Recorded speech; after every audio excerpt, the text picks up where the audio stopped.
provide their contact information. So first of all, I'd like to introduce speaker number 1, Ron LaGrand.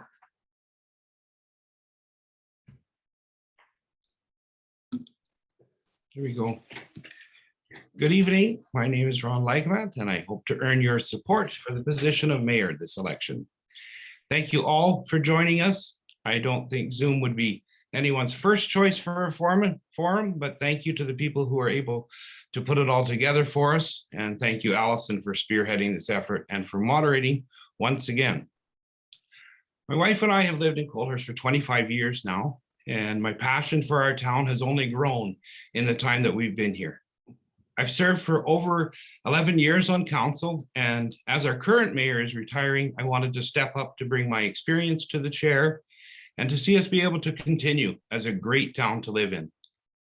Coldhurst has a bright future before us, taking advantage of a small town atmosphere along with a location so close to the city of Lethbridge. We have needs of a growing community. This means enhancement of our current services and facilities. So we have to wisely consider the balance between managing that growth and ensuring our current residents and businesses see benefit from that growth as well. We need to take steps forward in growing our business community. Businesses do best when they can work together in a cluster. So we must this adds a place to do community with restaurants, a beauty salon, a bank. Successful businesses grow our economy and our tax base. We also need to move forward in growing our seniors' retirement housing and planning for assisted living.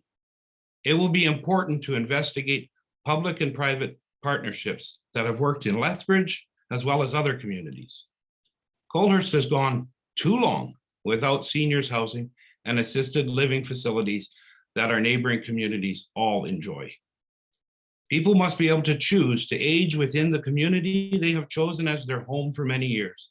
Our seniors should not be forced to move into Lethbridge or further when they can't stay in their own homes any longer. Then also we need to grow our community connections and services. This includes ability accessible transportation for seniors and others to and from Lethbridge. We must have a viable solution that works for Coldhurst to help people reach their services in Lethbridge when needed. We need to plan for the future in our management of the town. Succession planning is a must, and while we do this, we must incorporate modernized management systems for a post-COVID municipality. There's always improvements to be made. Part of having experience on council is recognizing our weak spots as well. We have to commit to active community engagement. So this means purposeful and effective communication by town and council to the community, with the community, and inclusive of the community. Effective community engagement encourages volunteerism.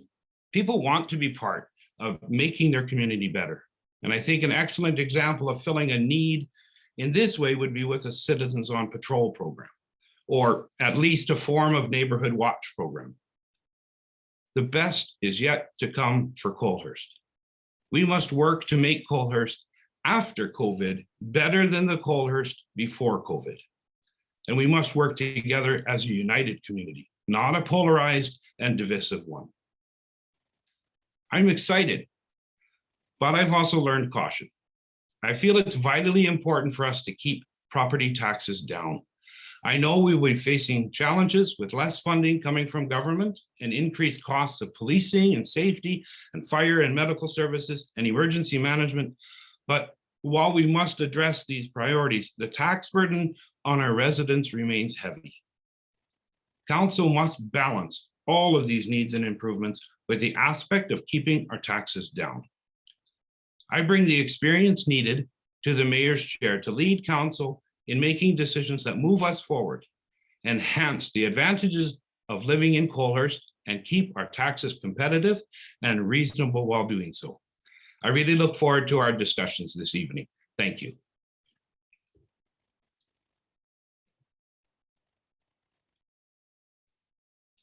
Thank you, Ron.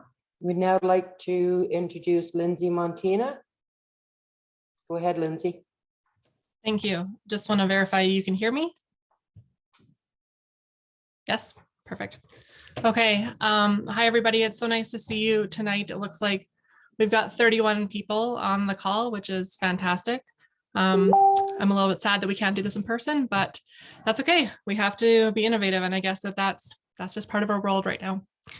So I just wanted to start out by saying that I have the absolute utmost respect for everyone that served on council in the past, including my current opponent. I think that this is something that, you know, as I've gone through almost a full campaign now, I have a better understanding and appreciation for the dedication and work that goes into wanting to represent the community. And so just to thank everyone who's done this in the past. And when I first decided to join the mayoral race, I really looked at the situation and I decided two things for myself. The first was that I would remain true to who I am. And the second was that I'd run on my own merits and really showcase what I can offer. If you've ever read any of my blog posts that I put up on my website, you'll notice that I always use the phrase "be brave" as a way to sign off. And this is how I choose to live my life. And in this context, I really believe that putting your whole self forward is brave. And, you know, I want to extend my gratitude to every single person that's put their name forward this year. We've got a lot of people and it's amazing. In the last couple of days, we've seen a flurry of activity on social media. And the negativity of these situations can not only be divisive, but also exhausting. And sometimes it drags us away from, I think, what we're really trying to accomplish, which is continuing to build a vibrant community within Coolhurst. And that's something that I want to get the focus back on. I also believe people should have choice. This is one of the reasons why I decided to put my name forward. I know that I have the skills necessary to lead the town. And that's why I am here today. So I'd like to introduce you to myself so that you have a better understanding of who I am. And why I believe that this is true as to why I can help lead this community. So my name is Lindsay Montina, and I've lived in Coolhurst for 5 years. My husband, Tony's family, has been here for about 41 years. And our son, Luca, I call him a semi-permanent resident, as he's been for most of his life. Luca came to stay with his grandparents when he was 1 year old, and so he's grown up in this community, and we're now fortunate to call it our own. In my day job, I am the Director of Alumni Relations and Annual Giving and a sessional instructor at the University of Lethbridge. I have a bachelor's degree in management and a master's of arts and leadership from Royal Roads University. And one of the things that I really value in life is education, and I'm always advocating for that. I am also a volunteer. And right now I serve as the president for the Parks and Recreation Society, and I am the chair for the Rec and Culture Committee within town. In the past, I've been part of the CES Council on Society, dabbled in that for a couple of years and met some amazing people. I've also been a board chair for a variety of other organizations and a peer reviewer for Imagine Canada. And so through all these experiences, I have developed a skill set that has allowed me to develop excellent governance skills and learn how to lead a group of diverse people. I've led a board and an organization through significant change and remained dedicated to the role until the change was complete. This is something that I bring forward is my dedication to what I step into. Leadership is my passion, and it's an area of expertise that I bring to the table. Some of you may know that for me, this isn't just a skill that one possesses. This is something that I live. And I value curious questions, respectful dialogue, and tenacity. These are the things that I live by. I have come into this role admitting and understanding that I don't know everything, but I really don't think it's realistic to know everything and have an answer to everything. So just an example of this is when I first started my position at the University of Lethbridge, I didn't actually know what alumni relations was. I knew that I was an alum, and I knew that the position sounded interesting. And I did some research that got me through the interview stage. And then I started in the job, and I knew that I had a lot to learn, but I also knew that I could do it.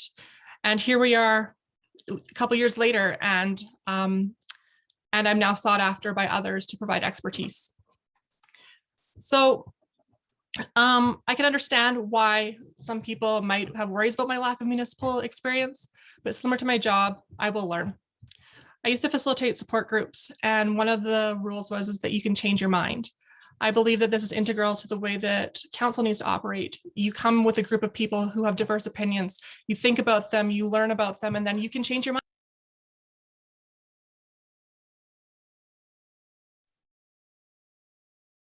Thank you, Lindsay. So now we come to the question and answer part of this forum. We do have a few questions that were submitted by email. And the first one, Ron, you did address this in your opening remarks, so I'll give this to Lindsay to answer. Are there plans for seniors residence and or assisted living premises in Colehurst? And what would you do to bring those to our community? From my understanding, there isn't current plans for this, but I know that this was something that was looked into by previous council. I believe that the motion was defeated in, I think it was January 2020. But I do think that this is a wonderful opportunity and something that we need to look into again. I know that from what I understand, it was a kind of a mixed building. And so there was some affordable housing within it with seniors housing.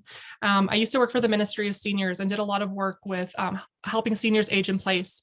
Oftentimes that meant working in rural communities that weren't close to urban centers. And so looking at transportation and different things to provide support to those people. So yes, I believe that this is something that we need to reconsider and to look at to Green Acres or to others to see how we can do these types of things.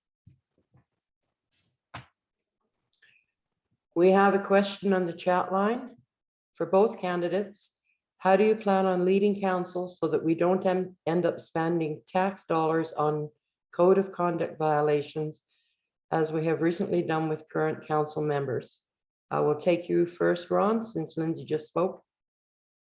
Sure, thank you. Thank you for that question. I think one very important aspect of starting a new council is to have an effective orientation and training around conduct and around respect, and also having those opportunities as a new council to be able to learn to understand each other and go through sessions where we have different perspectives and things like that to be able to bring to the table. And I think starting off your council together and intentionally in that way can really help to bring you along for 4 years' time, where you have to look to work together as a team. And the new code of conduct bylaw was kind of a struggle across the whole entire province for many municipalities. So I think there's some adjustments that may be made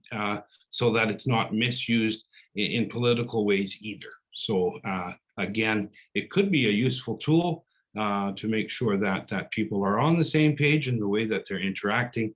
But I think it's important to start things off with the council, with a new council, right on the right foot. Thank you, Ron. Lindsay, would you like to address that? Yeah, absolutely. I think that this is one of the things, again, this is where my area of expertise really plays into it.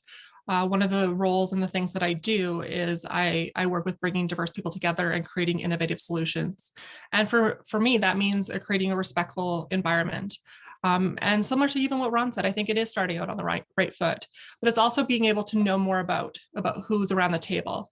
And so one of the tools that I'm a facilitator for Myers-Briggs type indicator. And basically what that is a framework to show this is kind of how this person works and this is how this person works. This is sometimes where you clash and this is the other thing. And so I think for me, it's really an understanding and being able to get people to understand each other. There is, some conflict is good sometimes, but it has to be respectful conflict that leads to better solutions rather than it being personally motivated. And so very much, I think we need to work on that, and it takes time to build team, but we can definitely do that. Thank you, Lindsay. This next question is for Ron. You talked about the needs for the seniors. However, after spending 4 years on the Parks and Rec Society, it has become clear that our current population is young families. How do you plan on keeping our young families in the community?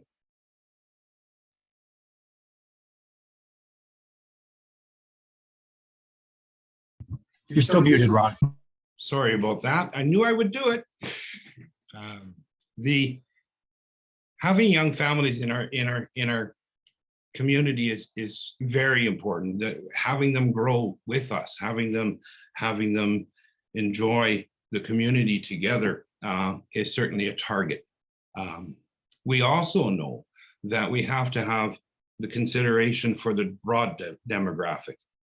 So yes, we talk about seniors, we talk about young families. There's also a plethora of in-betweens that we have to consider when you're governing a town. And but the question alludes particularly to how do we attract them? Well, we attract them by having a affordable place for a family to come into Colhurst. And so keeping taxes low is always attractive when they're buying homes. I believe bringing businesses in place where you can go to get your groceries, or you can go to the coffee shop, is all aspects of overall family importance. Having these businesses also will offer some employment opportunities, hopefully for the young people as well. So it really is about maintaining a balance, because it's not just the young families, it is also the grandparents and the in-betweeners that we have to consider. So projects that really cover the whole demographic is very good. Thank you, Ron. Another question that was submitted. What do you think about recording council meetings online? Lindsay, would you respond to this first? Yeah, absolutely. I actually wholeheartedly endorse this and hope it's something that we can see moving forward. It's something I think that while it not only keeps council accountable to their behavior, as well as just knowing who voted which way, those types of things in terms of transparency, it also is a way for people to actively become involved in the community and in their local government.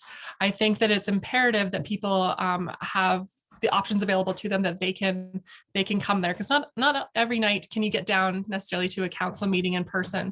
And so if it's something where people can just pop online and maybe become more curious about what's happening within their community and looking for ways that they can contribute, I would love to see that happen.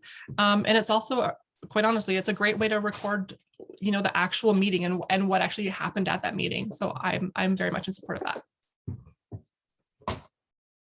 Ron, would you like to respond to that? Yes, thanks. Great question. It's something that we had strived towards in a certain aspect in this past term, and thankfully we actually have the technology in place. COVID, if anything that was positive that came out of it, was the aspect that we were able to upgrade our technology in the council chambers. And so now that video is we've tested the live, we've tested the recording, we've tested the mics and everything like that. So everything is just here at the end of the term, absolutely ready to go for live council observation, as well as recording of it all. So it's there. One good thing that came out of COVID was we had a grant to be able to do it. And I'm glad. I agree. I think that kind of transparency is something that we were really striving for. And engagement will hopefully help it happen from that as well. So I'm glad that we have it. Thank you. By the way, if a question is addressed to just one candidate, because we only have the two of you tonight, if you want to hop in and share your thoughts on that too, just, I don't know, give me a high five or something. So we have another question here. Connection to community is huge in keeping people within their own community. How do you plan to keep people connected to our community? Lindsay, we'll go with you first on this one. Yeah, I think that this is a big thing, and this is something that I'm very passionate about. The work that I do really has to do with community connection and engagement. In my position at the university, it has more to do with our alumni community, but same principles apply. And I think that this is something that Parks and Recreation in partnership with the town is really focusing on. This is something that came out of the Rec and Culture Committee, where we're looking at programming oftentimes offered by residents for residents. And so with that and different events or recreational type of activities, looking for places where there can be gathering spaces, all of these things promote community coming together and the interactions that need to happen. And I think that these are the types of things that we need to do and continue to foster as we move forward. So whether it's, building another space that has rooms for one of the things we talk a lot about is this multi-purpose recreational facility, having spaces in there for people to be able to get together, to be able to do those things, but also be able to enjoy different programming together. We were lucky that we had one class of yoga and a couple of high fitness before the new restrictions came into place, but we saw a lot of pickup with those things and a lot of people and volunteers willing to put themselves out there and offer their skills so that those programs can exist. Thank you. Ron? Yeah, thanks for this question as well. I think Colhurst has a lot to work towards as far as continuing to grow our community connections. And part of that is the activities that we do. Part of that is the learning that we need to do. So things like Miners' Days and Canada Day and things where we have an opportunity to get together and enjoy each other and start to, relate again. Those have to be done by the town intentionally to bring forward aspects and activities that people can come together with. And it doesn't have to be overly expensive, but it has to be intentional. And so we have some issues as well that have to be addressed as far as unity within our community. We have Indigenous people that are being sidelined within our own community, and it really affects me to see that happening. This is not just about truth and reconciliation and about what happened in Ottawa to make a decision for us. This is real for our own community, for our Blackfoot people here, and we have to be intentional building that community together so that we can be united as one, and so that we can go forward and say we are really proud as a community as a whole to be able to work together and saying we're going to be stronger together and making that purposeful. Thank you. I believe we have a question on the phone.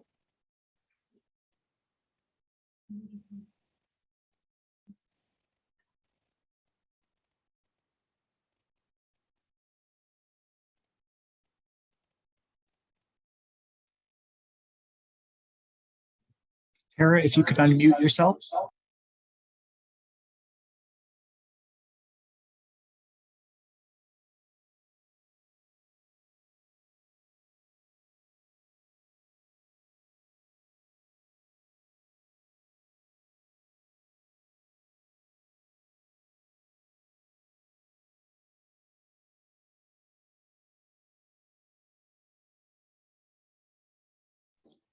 Okay, I think we lost that. Tara, if you want to sign in again, and we'll give it another go. I have another question here. In your opinion, what is the most important item the council will need to address after the election? And how do you suggest the council approach adjusting for the reduced provincial grants? I guess that's two questions. So first, we'll take the most important item that the council needs to address after the election. Ron, I think you're up this time for number one. I think they're, in a way, they're very closely connected. Our very first item that we need to work towards is how we are going to grow forward. And that means our business community needs to have an intentional and a planned business area for growth. And so as we go forward with our next development area south of 45th Avenue, we have to work with the landowners and the developers to make an intentional development going forward that helps us to have a community hub and a community space. So that's an area of having your businesses, your restaurants, and and your bank and those kind of things. But also possibly making that a hub where the seniors assisted living could eventually be, and planning that, and where people could come for the library, and how our walking paths meet together. So putting that plan, that MDP plan together to say, this is how we're going to move ahead with our developers, instead of just having the developers lead us, we need to lead them. And in a purposeful way, grow our taxes and grow our ability to be able to have other services along with that. So as our taxes grow, we know that more people need more services, so we can have our tax base expanded and not have it heavily relied just on the residential property tax. Thank you, Ron. Lindsay? Thank you. So I guess for me, like, as soon as I first joined council, what I would really be focusing on is communication and transparency. This is something that I work in this area of communications, and believe that this is an area that we really need to focus on. I think that this is something where, if we want to continue to engage our community, we also need to communicate to them. And so in order to do any type of project, whether it's looking at expansion or it's looking at planning, we have to have a really good communication and engagement strategy in place before we can do that, so that we can make sure that we are engaging all the residents to get their opinions on different things. And so for me, a lot of the times, this even has to kind of go back to that question about what recording council meetings. So that's part of it too. But it's also really looking at the strategy within the town, just to figure out how we better communicate. One of the things that I've noticed since becoming more involved with the Town Committee of Rec and Culture is that there's a lot of really amazing things happening within the town, but oftentimes we just don't hear about them. You kind of hear about it from your neighbor, or you hear about it from a variety of other sources. And so just to be able to have a strategy in place where we can do that. Communication can also build community too. And so that's another great way to do that. We've got all these different tools available to us now, whether it's using, social media, or it's using more of the traditional methods. I really think that we need to start using those types of things, and making it available to people to get them involved in their community, and to also just make them aware of what's happening. Okay, Lindsay, would you like to continue on with the second question on this submission? How would you suggest the council approach adjusting for the reduced provincial grants? So from my understanding, that is from the MSI money, which is focused more on the infrastructure component of things. And I think that when looking at it from that perspective, I know that, there are a variety of grants that are available. And this is, for me, for some of the things, whether it's recreation based or what that might be. This is why volunteer groups within Colehurst are so vital. It's because they have the ability to apply for these grants for a lot of different things and can make that stuff happen. There are, of course, other grants that would be available to the municipality, but that's really kind of, I think, where I look at that in a sense too. We could also look at federal grants, all those different types of things. I think could come into play to help with that. I think this is also something too. I'm sure it's not a secret to anyone. The post-secondary education within the province of Alberta has gone through significant cuts over the past couple of years. And so this is something that requires a lot of thought and planning. Quite honestly, for us at the university, it was transformational. It was really looking to say to the core of who are we and what do we do? And I think that if that's what it comes down to here as well, even in terms of, even if there wasn't a reduced budget, I still think that we do need to review the budget as a whole and to look at where the tax dollars going, what is the budget made up of, and really have be able to examine that and see what everything is going towards. Thank you. Ron, would you like to address that last part? Do you want me to repeat it? Yeah, maybe just a refresher would be good. How do you suggest the council approach adjusting for the reduced provincial grants? And that is going to be a very real aspect that we have to struggle with going forward. And it does mean direct implications to our budgeting process. So as we go into our strategic planning sessions, we have to keep our budget that we have available to us in mind, and how we are going to be able to work with particular reserves for the time being. Oh dear. For the time being, and the that threw me off. The aspect of being able to grow our community in time while we have to compensate for that lack of revenue coming in from the province. So we would have to look at our management practices. We have to look at our positions, because if you get less money coming in from the government, you've got to have replaced that revenue from somewhere, from a sustainable source that's a regular ongoing source. And to do that, you need to grow your community, you need to increase your tax base, because grants are one-time thing, and all the grants federally or provincially, there's always strings attached. There's always amounts that you have to put forward to make use of them.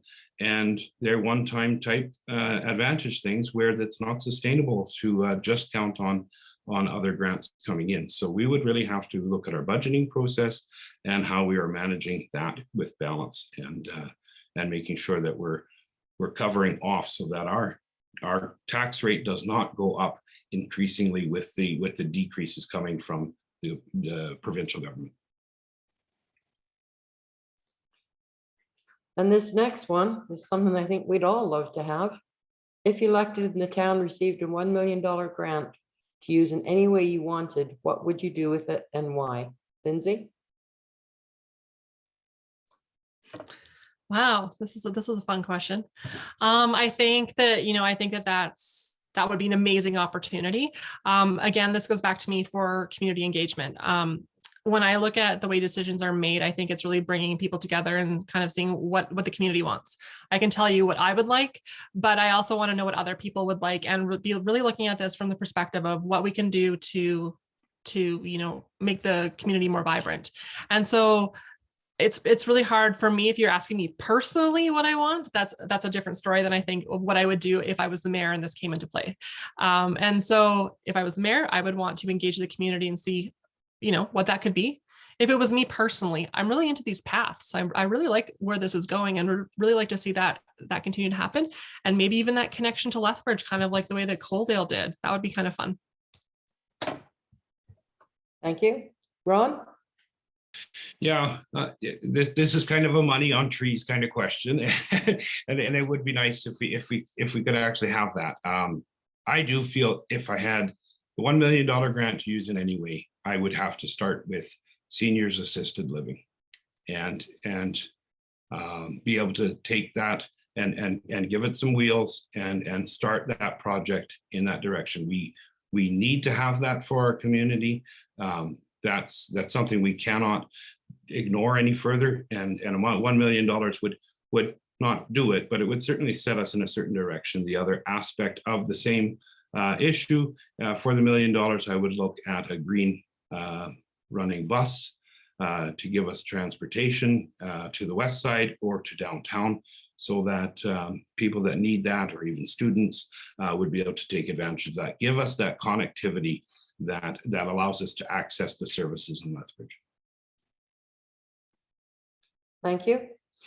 Ron, if elected, how do you plan to ensure the community volunteers feel heard and valued?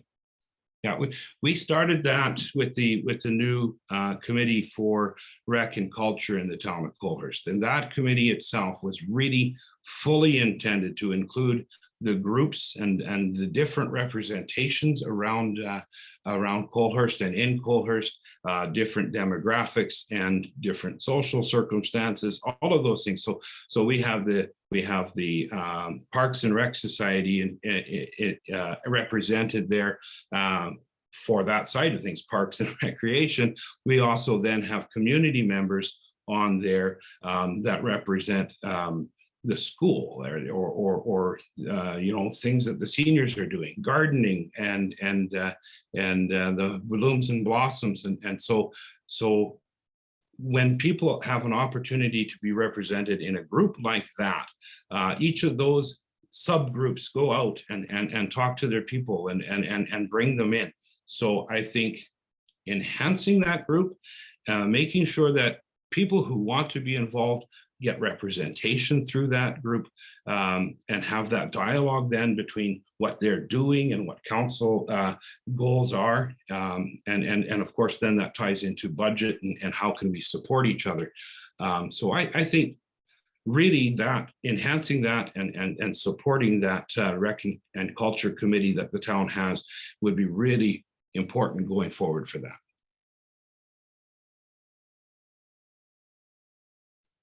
Thank you. Another question that was submitted. For both of you, what would you do to move Colehurst towards being a net zero community?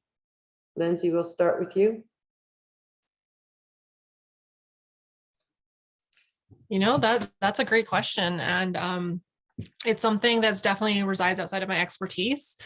So I think that if this is something that was identified as an area where we would want to consider this and really go for that, I think that what I would do is I would engage others who have done this in the past. So looking for models of other communities, but also looking for experts in the area.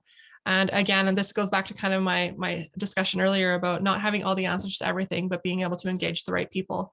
And so for me, it's very much about bringing those people in to start the process and see what's realistic for our town and how we can move towards that goal. Thank you. Ron? Yeah, environmental projects and moving towards net zero. I'm glad that was framed that way, because it's a process, and there's good ways to work towards that, and stuff that's just going to cost the community more than it's worth. But we are currently looking at a solar panel project, which will significantly offset some of the costs over the next 20 years of electricity to the town. So that's a project we have granting for already. The other aspect that we are working towards with South Grow, we have an opportunity to put in a electric charging station. Now that could be either an electric charging station for the public or an electric charging station for the town. So or both. And so there's a lot of flexibility in that zero emission vehicle infrastructure program that South Grow is managing. And so with that, we might be able to do one or two projects here and there. There are pretty significant grants that are available to municipalities for projects like that. It's always generally tied to the project that you're doing anyway. So you're building a building and your green grant will be there to put solar panels on top of the building, for example, or those kind of things. So it's a piece by piece, and it's a matter of when we're doing a project to keep the environmental advantages and those kind of green grants in mind every time that we're doing a project, because it can help us, it can keep us, it can get us to closer to zero emission community, but it also may be or net zero, sorry, and it may be something that each and every project has an advantage grant wise, just because we are focusing that. Thank you. Our next question on the chat line is, the number one concern is policing and safety. Will we add another peace officer in 2022? Ron, we'll go with you first this time. Okay, the question being, will we add another peace officer? We are already facing. I got myself muted there. We are already facing aspect of higher policing costs because the province is downloading some of those costs to smaller municipalities now. Like us, we have to pay for our own policing now that we did not have to before. We're looking at emergency services and fire chief positions that are going to cost us more money. So realistically, in 2022, is there going to be a new peace officer or an additional one? Probably not. So then we have to say, if that's the case, then how do we go forward to say we want to increase safety and we want to deal with some of these issues? And I believe that's an opportunity for the volunteers to come forward and either do a neighborhood watch type program as the offset, or if we have enough volunteers and enough interest, to be able to go to a full citizens on patrol. So that's using our volunteer base to be able to offset some of these costs for crime. The other aspect is to maintain dialogue with our RCMP. RCMP are going through a little bit of a transition to have a new commanding officer out of the Coaldale detachment. And they are also utilizing the Pitcher Butte detachment to give us some more coverage. So the reporting system that's coming from them, they've shown that it's kind of improving, and we're hoping for that, but we would work with the RCMP to get a volunteer base that would help some of these aspects. We're probably not going to put it together with being able to add another position. Thank you, Ron. Lindsay? Yeah, I think it's a great question. One of my Facebook Lives that I've done thus far with Heather, we actually talked a little bit about community policing, and it was really awesome because she was able to give me some context as to how we got to where we're at right now. We know that community safety is definitely an issue within Colehurst, and we know that we need to do something about that. In terms of if we will get another officer, I think that is something that we can definitely explore, but that has to kind of come with the review of the budget and really seeing where our priorities lie and what we can afford. I think that it also is similar to what Ron kind of said, is looking at that partnership that we have with the RCMP, and looking at that more and figuring out what that could look like. It could be engaging volunteers. There's a variety of ways that we could look at this, and I think that it's something that we need to commit our time to because it has been identified by so many people as an area of concern. Thank you, Lindsay. So next question. Why do you feel you are suited to sit at a seat on council? Lindsay, we'll start with you. Kind of like what I said at the beginning, I think that I have the skills for the governance aspect of this. I bring years of experience to that and how to conduct respectful meetings and to bring people together to make different decisions.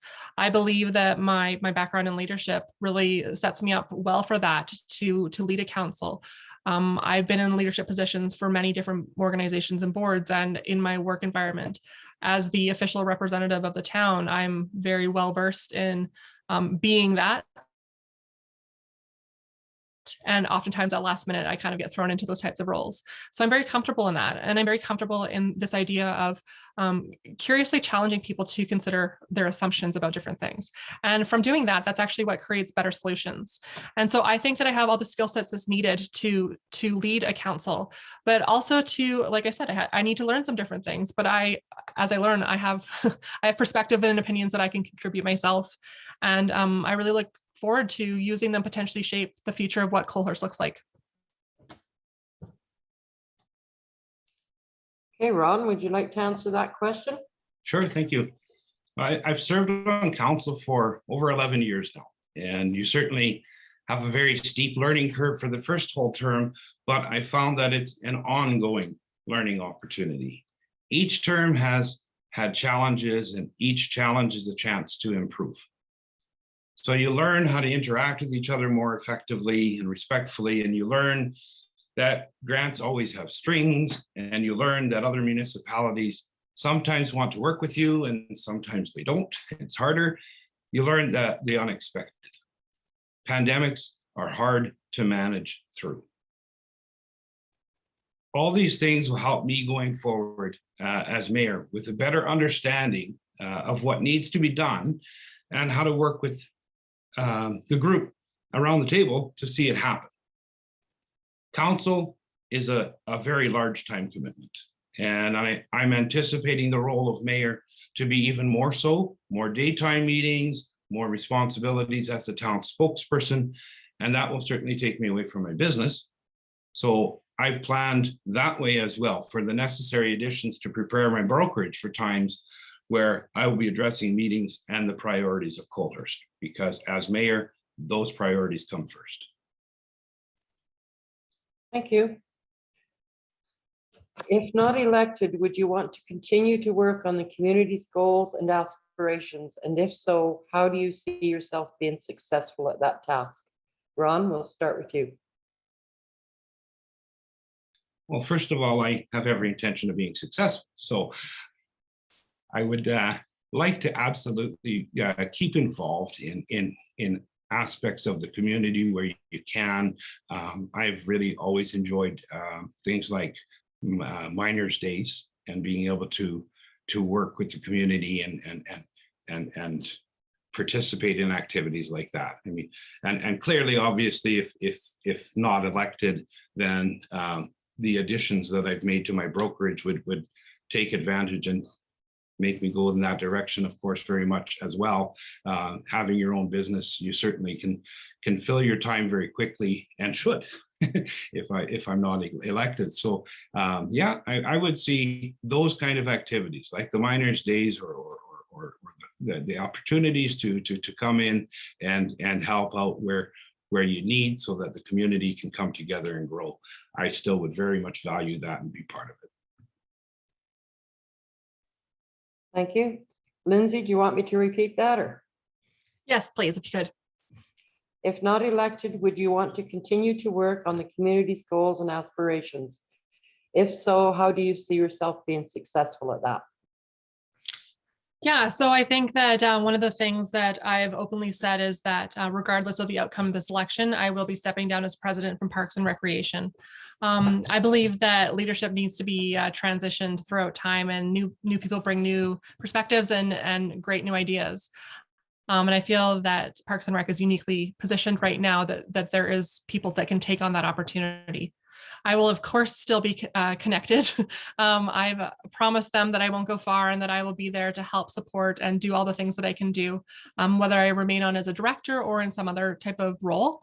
There are other things that I can do within the community too. And I think that that's one of the really cool things is that, you know, if this doesn't work out, that's okay, because I can find some other ways to get involved. And maybe that is through the Learn from Your Neighbor program that we started with Parks and Rec. I think that there's a lot of my passions that I could bring forward and use it to teach people different things. Or maybe it's, you know, I'm 10 years away from being able to join the 45 or the 55 plus club as a 45-year-old non-voting member. So maybe I could do something there and hang out with those guys. So who knows? I think that the opportunities are endless, and there's a lot of different things that I would love to consider. Thank you. And I have one more question. I don't see anything else coming in on the chat line. How would you engage eligible youth voters to take part in the municipal election and have an ongoing dialogue or engagement with the community's eligible youth? Okay, we'll start with you, Lindsay. Yeah, that's a great question. I think that we've all had to become really comfortable with using technology in the past little while, and that really includes social media. And I think that that's one of the things, that's actually an area of expertise that I have, is using social to create engagement. And so I think a lot of it can be built that way. One of the other kind of cool things too is, like, you know, we've got some of the youth that are in high school and maybe they're not eligible voters quite at this point, but I think it's also a way to educate them about what their role looks like as they move forward. We've had a couple of high school students that have come to participate in some of our parks and recreation activities, and they seem kind of influential in that group. So I think that if we can find something that appeals to them, that would be very, very helpful, and they could, you know, kind of help spread the word about what it means to be an active voter and an active participant in their community. Thank you, Lindsay. Ron? Yeah, as civil education, just on how a municipality works and things like that, has kind of gone away from the curriculum for the most part. And so it would be, I think, important to engage with the high school directly and have opportunities to be able to say, you know, how can we build more awareness of municipal governance and get a involvement in that way directly through the schools. I think the technology that we've put in place, again, you know, being able to see council meetings take place online, that might involve, and it might interest them for about 5 minutes, to be honest, because watching a council meeting really isn't that much interesting unless you're kind of a political wonk.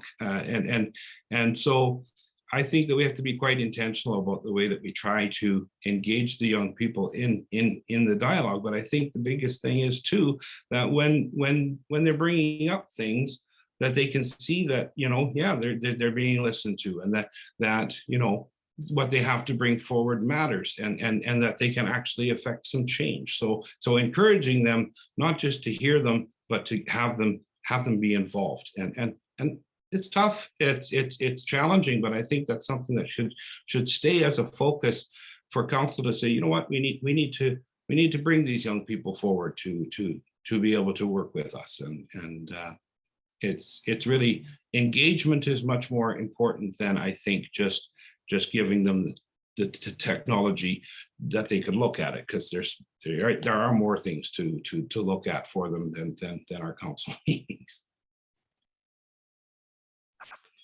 Just as a follow-up to that particular question, I received an email today that I will be forwarding to all the candidates.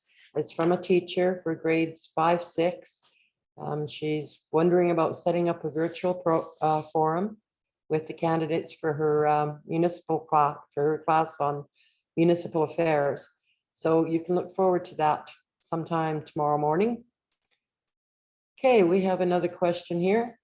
Other than recreation, senior living, policemen, or policing, what other issues do you see that need to be addressed in the town, if any?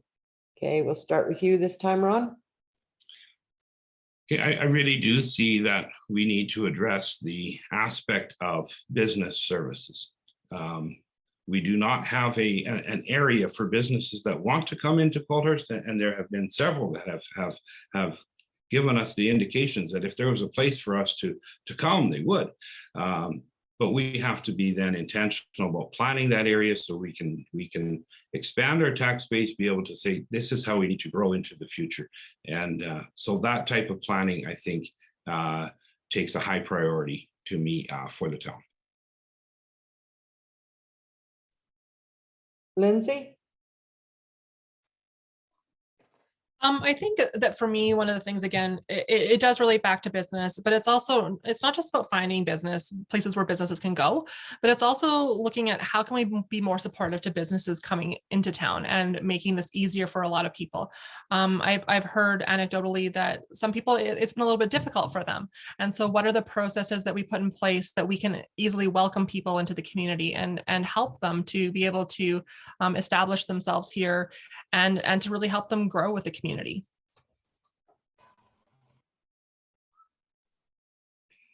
Okay, this next one's a little lengthy, just bear with me.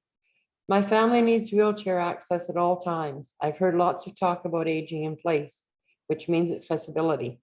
However, we have buildings here now that do not meet our needs. No ramp at the bakery, gravel parking at the spray park, the gas station wheelchair spot on a hardly ever used by someone who needs it. Sidewalks in some areas are needing updates. Tell me what you think after hearing this. Have you ever looked at the accessibility of the town? Lindsay, we'll start with you.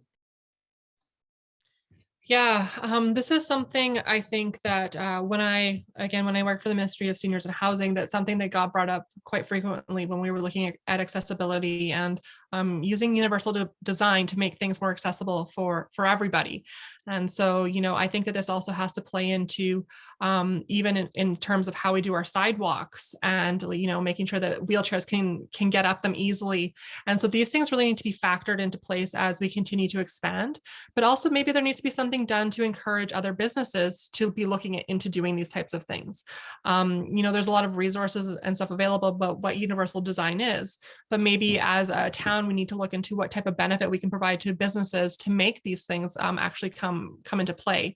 I think that this is something, you know, as we continue to grow, that we really need to focus on and ensure that we can do this, particularly as we talk about the aging in place and knowing that some of our population may be aging, but also knowing that, you know, not all of our seniors are necessarily in wheelchairs. This could be someone from any age too. Thank you. Ron?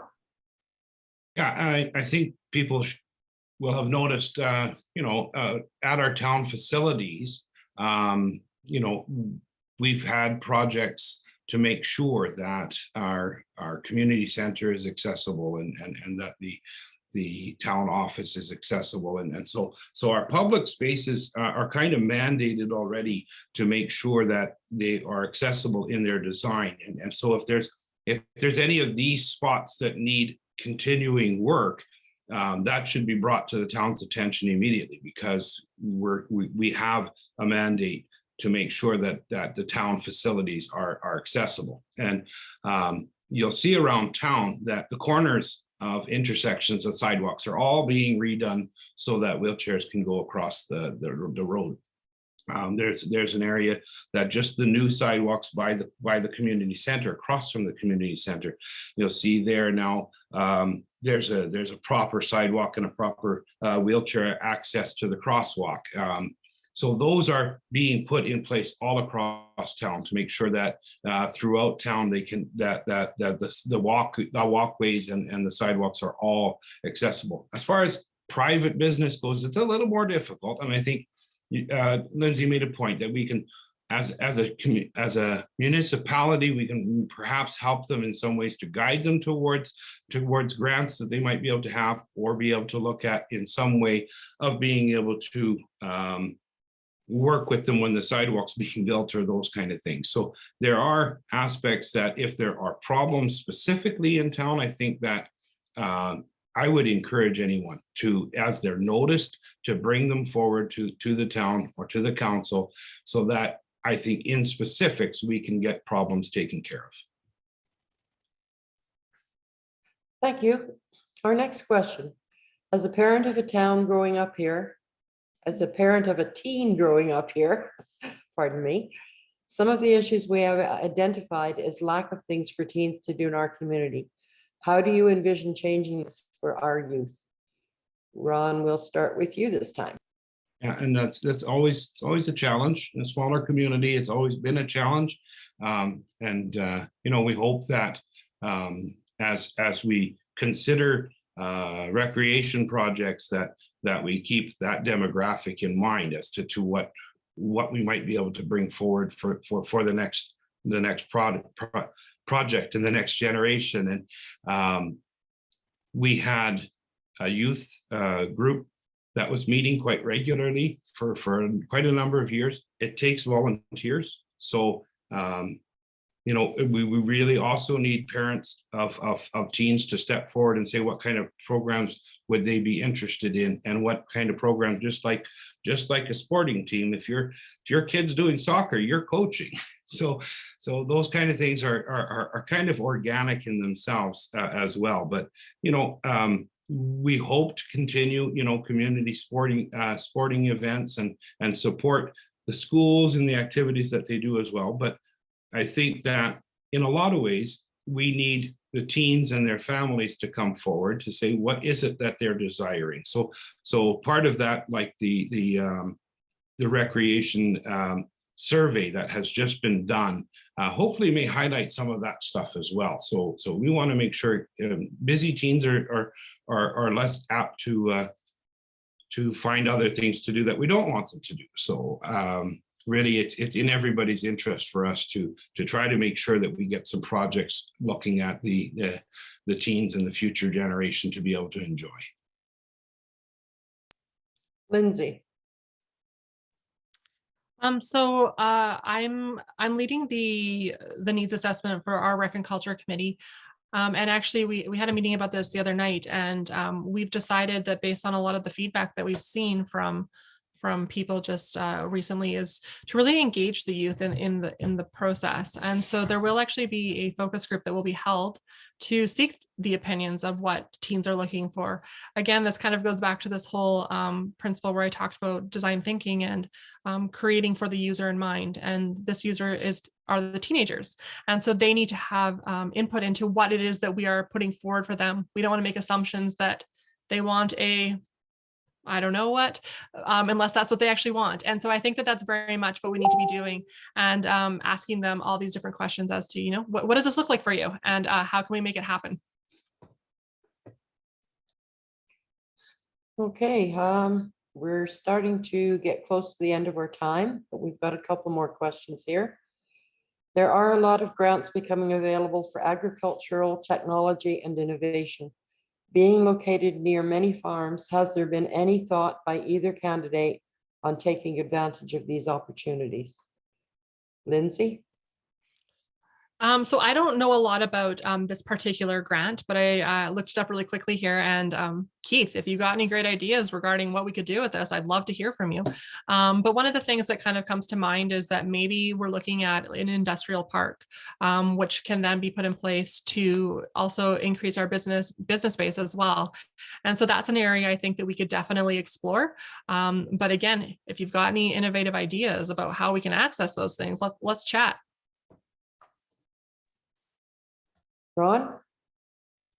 Yeah, Coalhurst is a member of the South Grow Regional Economic Development Initiative. And as such, we work together with 29 communities in South Central Alberta to be able to look at economic opportunities. And the agriculture, technology, and innovation actually for our area is a huge part of the things of what South Grow looks at. So that allows us to be able to take advantage of volume and size to work together with other municipalities for these kind of things, and the counties in the area and the reserves and the city. All of us can work together in saying this is an aspect that South Grow can take advantage of, which really makes a benefit for all of the municipalities in there. So whereas Coalhurst, of course, doesn't have any, well, we do actually have a farm field in Coalhurst, but our primary go-to tax base is not in agriculture, of course. So while we may, and we do not want to have the aspect of food processing in the town, it just has too much utilities, water needs, sewer needs, those kind of things for us to be able to handle that. However, again, South Grow works very closely with the university and with the college on their agricultural programs. So that's kind of a way where we take advantage of it already. Thank you, Ron. I guess we do have some time left. I was getting rushed along here by myself. So keep the questions coming. This question is for Ron. I've heard where Lindsay has volunteered her time here in Coalhurst. Outside of council, where have you volunteered your time in Coalhurst? Hard to imagine time out of council, because it does take a lot of time to be a member of council and to do the committee work and the background work that you have to do, along with the full-time work, of course, in my business. So outside of council, yeah, when your kids are involved in sports, you definitely volunteer there, whether you're a team manager, or you're an assistant coach, or you're there being a referee. Those aspects you involve yourself in, and that helps to build the youth, and it helps to build the overall community. Other aspects that I really enjoyed volunteering with, I consider myself to be the egg chef of Coalhurst, and when it comes down to miners' days and our breakfast, that cracking 300 eggs in 2 hours, it gets a big workout for your carpal tunnel there. It's fun, and just working with those kind of community activities to be involved in that way when they come up, and to be able to put your feet forward and your hands in and be able to help. Yeah, that's the way I really enjoy working with the community. Thank you, Ron. Ron, with much respect, it needs to be asked. How do you plan to manage your frustration when members of council disagree with you or members of the community? To date, this appears to have been a bit of a challenge for you. Good decisions require more than one viewpoint. Yeah, thanks for the question. As political as I believe that one is, but I do think we've had opportunity to be able to look at how to work together. And when you have personal attacks and false accusations given against your integrity, yeah, it's hard to be in that role and learn and learn how to react well to these things. You know, we see that kind of stuff, the vitriol that's happening on Facebook. I mean, it's very similar to that, right? And I guess your experience as a politician, as a local leader, you learn to have broad shoulders and be able to take that and work through it. I learned through our process that council is most effective in working as a team that respects all individuals at the team at the table for what they bring to it. Right? Our municipal government isn't a matter of having government and an opposition. We need to work together, and this is the environment that should and can be set at the outset of a new council through their orientation and through their planning session. So when everybody makes mistakes, and that can happen, it's a passionate bunch. So we experience situations where we learn to handle things better. And I suspect mistakes will continue to happen on occasion in the future, but we do learn from them. And that's what experience gives us. Thank you, Ron.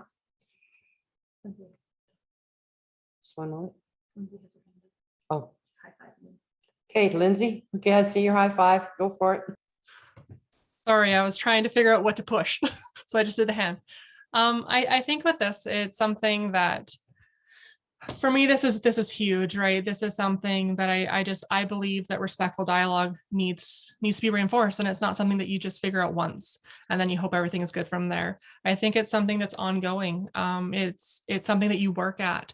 It's something where, yeah, mistakes might be made, but it's also done. It's not done with the intention of hurt or of attacking an opinion or a person. To me, it's something where in order to have really good decisions, you have to have trust. So people need to trust each other on council. You need to be able to trust that it's okay to bring up a dissenting view, and it's okay to not agree with people. Groupthink is bad. We don't want to go down that path. We really need people to be able to say, I'm really curious about that. What does that mean to you? I want to learn more about what you're saying so that I can better understand, so that maybe I can adjust what I view as right. And so I think that that's something that we just really need to foster and know that people can do that. And so that's, again, something that an environment that I always bring to the table is like, what does this look like? How do we create this together? And how do we make this environment where we all feel like we can have productive dialogue together? Thank you. Okay, I am concerned about the Town of Colehurst Code of Conduct Complaints Review, March 2020. Would you vote for a sitting councillor that had a complaint made against them? We'll start with you, Lindsay. I've reviewed the Code of Conduct complaint, the executive summary that was put out there. And in terms of would I vote for somebody that had a complaint lodged against them? First, I want to say that it was disappointing to see what was revealed within that report. But I am someone that believes people can learn and people can change. And, I would assess the person and see if maybe I should be voting for them, and really make that decision based on that. I don't believe that this is something that fully can discredit someone or disqualify them. It's something absolutely that you have to take into consideration, but it doesn't necessarily mean that, they're a bad person or they can't be better in the future. And so if I felt that the person warranted a vote, I would absolutely vote for them. If I felt like they weren't, and that was a factor to it, then so be it. So it's very individualized. Thank you, Lindsay. Ron? Yeah, I think you have to look at the learning opportunity that's gained from the process. And in our particular review case, there was only one councillor that was not complained against. So that was all of them. And so as you go through something like that, you learn the value of the process, but you learn also the value of the outcome. And it is possible for people to put forward complaints that some have some more merit than others. And if you were to disqualify somebody based on a complaint being put against them, then very quickly you would have 0 people being able to be qualified to go. And I think it's much more important for how do you come out of it? How do you grow from it? And I believe that our council certainly had the opportunity to do that. Thank you. I don't see any more questions coming in through the chat line. So we'll start moving towards our closing, unless anybody wants to quickly put something in here.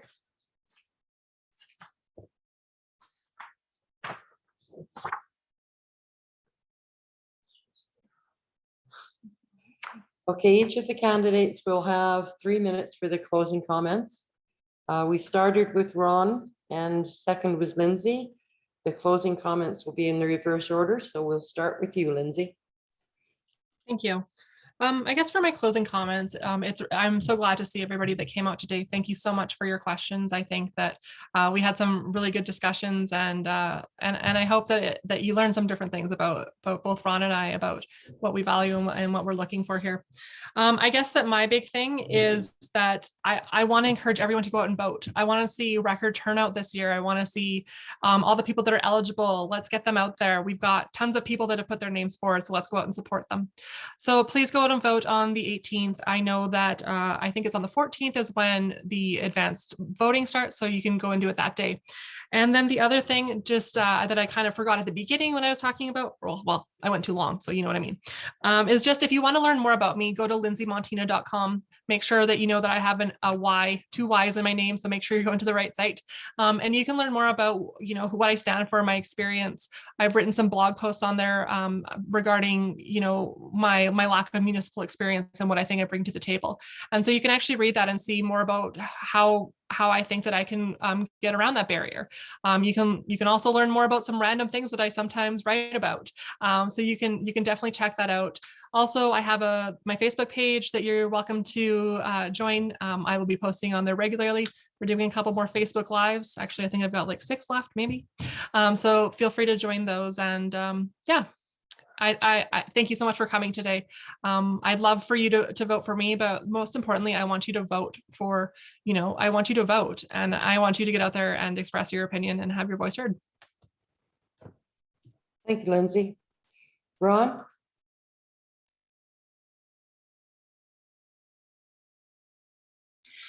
I have to unmute again. Okay, thank you all for joining us. Thanks for your questions and the dialogue and for listening in. The exchange of ideas is the most valuable part of running a community. So in closing, I want to emphasize the importance of moving forward with balance. That is continuing to grow our community in a planned and strategic way while keeping our property taxes reasonable and competitive. We need to grow our community services, enhancing the public services offered and bringing more business options into Colehurst. Our future has seniors housing and public transportation to Lethbridge. Our future has facilities and activities that Colehurst can excel at. Our future has engaged citizens who feel safe in their community, proud of their community, and are involved in their community. Our future is a well-managed municipality, ready for the challenges that lie ahead. We will do this, and we can do this while keeping our property taxes where people continue to look at Colehurst to live and raise their family. I believe my years on council, my life experience, and my career and work experience is what Colehurst needs in the mayor's chair. I understand the people of Colehurst. I understand the many strengths and advantages of Colehurst that we need to keep. I understand that when people don't feel safe, we have to fix that together. And I understand that when people don't feel heard, they don't feel included. So we need to listen to the people of Colehurst. I listen well, and then I try to put that into action as best as we are able to do. I've really enjoyed working on council and the many opportunities to learn about things you never otherwise have to think about. Why the water we drink is clean. Why is the cost of building roads and sewers so high? And what does it take to negotiate with the province, the county, the city, LNID, CP Rail? I want to use that experience and what I've learned to lead the new council as mayor, to help Colehurst continue to be a place to live, an enjoyable place to live, an affordable place to live. Thank you very much, and I would be very pleased to have your vote on October 18th, and I will reiterate as well, please come out and vote.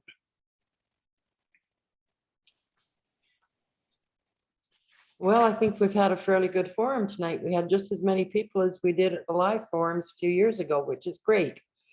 I'd just like to remind you that next Tuesday will be the councillors candidate forums. There will be quite a few people, obviously, with that one, since we have 10 candidates. So we may go a little bit longer. I guess we'll just have to play it by ear.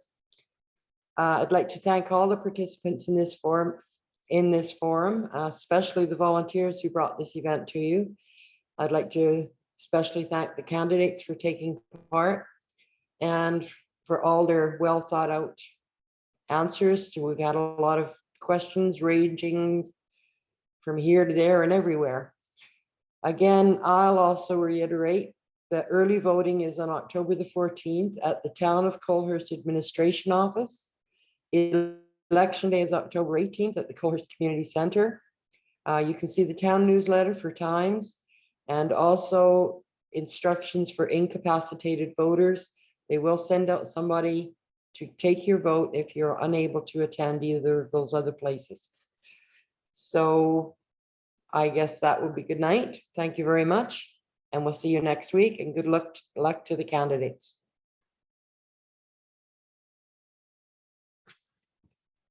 Thank you. Good night.